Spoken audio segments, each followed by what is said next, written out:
అదే RTV app వార్తల్ని క్షణాల్లో చదివే అవకాశం ఉంటుంది. ఒక న్యూస్ పేపర్, ఒక టెలివిజన్ ఛానల్ మీ చేతుల్లో ఎప్పుడూ ఉంటాయి.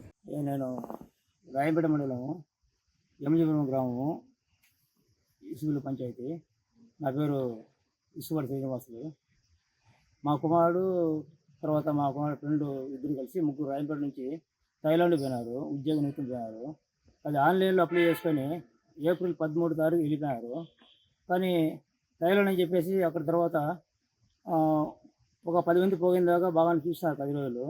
10 రోజుల తర్వాత మళ్ళీ మాన్మార్ చేస్తున్నారని చెప్పి ఫోన్ వచ్చింది. ఆ 10 రోజులు బాగుంటుంది. అక్కడ జీతం కూడా చెప్పేది ఇక్కడి నుంచి మాత్రం 50,000 డబ్బులు తీసుకున్నారు.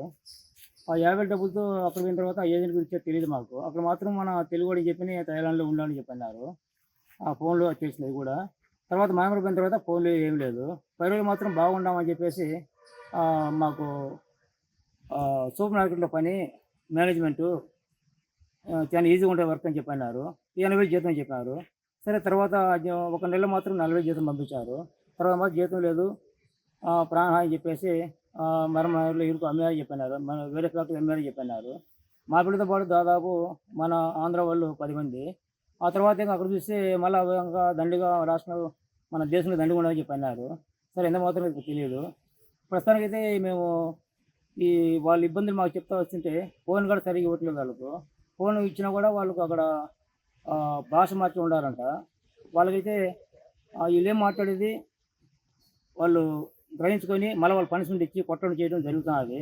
దాంతో మేము తట్టుకోలేమేమో మాకు కాపాడండి అని చెప్పేసి వాళ్ళు మాకు ఫోన్ చేయడం జరిగింది. ఆ తర్వాత మేమైతే మాత్రము ఇక్కడ ఎస్పీ దగ్గర కంప్లీట్ ఇచ్చినాము.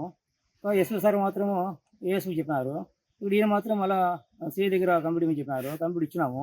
కంప్లీట్ ఇవ్వడం కూడా చెప్పిందంటే జూన్ 8 తారీఖు ఇచ్చినాము.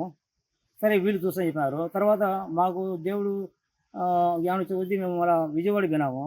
విజయవాడలో కూడా చెప్పేది లోకేష్ సార్ కలిసినాము, పవన్ సార్ కలిసినాము, హోమ్ మినిస్టర్ కలిసినాము. ఎవరిని కలిసినా కూడా మాకు చేస్తాము, ఇబ్బంది లేదు, భయపడద్దు అని చెప్పినారు. కానీ తిరిగి మళ్ళీ రెండోసారి ఫోన్ చేసి ఎత్తడం లేదు. వాళ్ళు పిఏ నెంబర్ ఇచ్చారు, వాళ్ళు ఫోన్ ఎత్తడం లేదు. ఓఎస్ నెంబర్ ఇచ్చారు, వాళ్ళ నెంబర్ ఎత్తడం లేదు. మాకు రెస్పాన్స్ మాకు రిప్లై మాకు చెప్పడం లేదు. తర్వాత మేము చూసేసి మళ్ళీ కేంద్రానికి మనము పార్లమెంట్ కూడా ఢిల్లీకి పోయినాము. అక్కడ చూసినాము, రామ్మోహన్ నాయుడు సార్కి వచ్చినాము. తర్వాత ఎంపీ అప్పలనాయుడు కలిసినాము. ఆ తర్వాత శబరి మేడం కలిసినాము. అందరూ చెప్పినవి కానీ మరొక ఇచ్చినా కానీ తిరిగి లాస్ట్కు అక్కడ 10 రోజులు కనీసం రూము పెట్టుకొని ఉండే స్థితి కూడా మాకు లేదు. అయినప్పటికీ అప్పులు చేసి మేము తిరిగి చేసినాము. అయినప్పటికీ రాష్ట్ర ప్రభుత్వం కానీ కేంద్ర ప్రభుత్వం కానీ మాకు స్పందించలేదు. తిరిగి మాకు దయవుంచి చెప్పేది మేము బీద బస్సులో ఉండేది, ఆటో డ్రైవర్ నేను కేవలము. అయినప్పటికీ అప్పులు తిరిగినాము. కానీ మా పిల్ల మాత్రం రక్షించి మాకు దయచేసి కేంద్ర ప్రభుత్వం రాష్ట్ర ప్రభుత్వం చొరవ తీసుకొని మా పిల్ల మాకు అప్పగించాలని కోరుతున్నాము. తెలుగులో ఫాస్టెస్ట్ న్యూస్ ఇప్పుడు కొత్త అవతారంలో 5 సెకండ్లోనే పూర్తి వార్తా సమాచారం మీ చేతిలో. సోషల్ మీడియా ట్రెండ్స్ మీ కళ్ళ ముందుకే live TV and voice search ఆప్షన్స్తో ఇప్పుడే డౌన్లోడ్ చేయండి. యాప్ లింక్ డిస్క్రిప్షన్లో ఉంది.